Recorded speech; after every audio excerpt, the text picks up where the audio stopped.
crowds have gathered to pay their respects to Renee Nicole Good, who has been identified as the woman shot dead by a federal immigration agent in the U.S. city of Minneapolis. A candlelight vigil was held where this 37-year-old was remembered as a loved member of the local community. Hundreds of protesters have poured out onto the streets, angered by the disputed narrative of what occurred when ICE agents approached her vehicle. Well, Jazeera's Manuel Rapalo joins us live from Minneapolis. Manuel, so much to unpack here. Some very strong language we heard there from Mayor Jacob Frey, and the videos are there for everyone to watch. But now we're seeing protests that are growing where you are. That's right, Sarah. I will set the scene for you a little bit because it is now past midnight in the city of Minneapolis.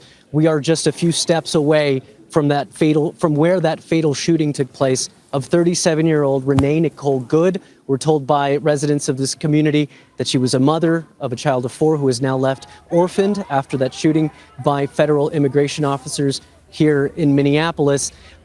What we can tell you is that despite these late hours, despite how cold it is here in Minneapolis, community members just continue to pour in to pay their respects at this vigil. One of the community members that we've been speaking to is Samantha. She's 15 years old. She's here with her parents, and she has been giving out coffee to people that are coming by. Samantha, thank you for joining us.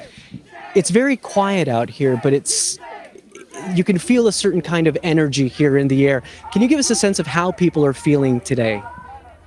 To be honest, I feel like people are pretty disappointed in what happened.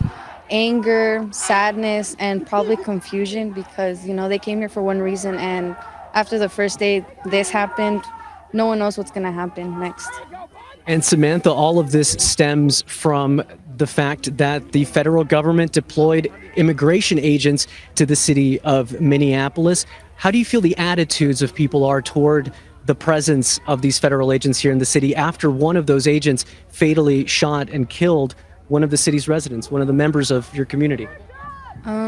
They're probably filled with anger and probably disappointment because shooting an observer that did absolutely nothing wrong, it really makes them look bad, and it makes our community feel upset and anger, the chants they say F ICE and all that. So probably mainly just anger. And Samantha, you're here with your parents. I know you gave us a cup of coffee when we arrived. What motivated you all to come out here tonight and volunteer the way that you're doing? We wanted to give out to our community because they're supporting us, immigrants who came here for a better life, and now that's just getting taken away from them. We wanted to let them know that our community is an amazing community, that we're always going to be here for them. So yeah. Samantha, thank you very much for your time. As you can see, still plenty of people here out on the street in Minneapolis, emotions still running high. We get the sense that people will continue to be out on the streets protesting peacefully, requesting that federal agents leave the city of Minneapolis. That is the sentiment that we get overwhelmingly from this community. Sarah?